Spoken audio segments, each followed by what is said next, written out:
Your company runs on what nobody bothers to write down. And the reason nobody writes it down is that Asuka is always there to remember it. Because she's always there, she becomes the job itself.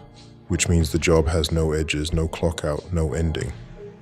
She remembers what got decided in the meeting where nobody took notes, which means the meeting never actually ended. It just lives inside her. She catches the mistake before it blows up. So no one ever sees the mistake, which means no one ever sees her catching it. She fixes things before anyone files a complaint. So the company believes there is nothing to complain about.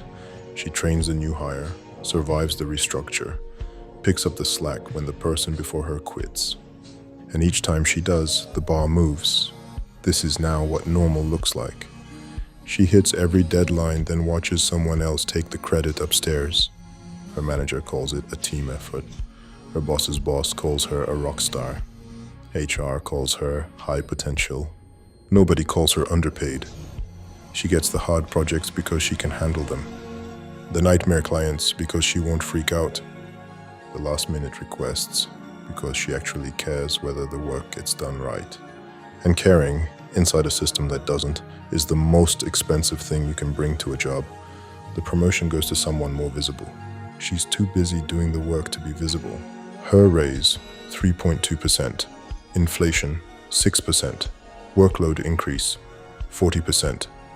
None of that math appears in any review that matters, but she does the math anyway. She stays late, always. Sitting in her Eva Unit at dusk, technically off the clock.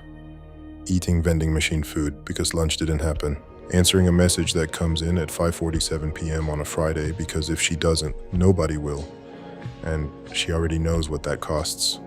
She tells herself it's temporary, that someone will notice, that the next review, the next cycle, the next round of changes will finally reflect what she's worth.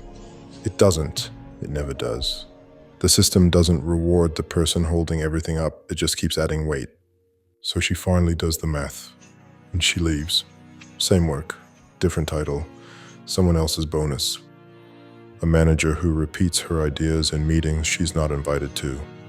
A workplace that promotes whoever talks the loudest. And she's always been too busy running things to perform confidence in a conference room. The hard part is that she was the best thing that ever happened to that place. She kept it running longer than it deserved. She absorbed every crisis that should have forced a real conversation about whether the company was even functional, and made it look like it was. The second she walks out, everyone suddenly sees it. 3 people can't cover what she did alone. The clients notice. Everything she knew, unwritten, never transferred, never put in a document, because there was never time, is just gone. They post her job at a lower salary, interview 12 people, hire someone who reminds the manager of himself. And 6 months later, they wonder why nothing works. They never ask why she left. They already know, even if they won't say it. The better you are, the more they pile on.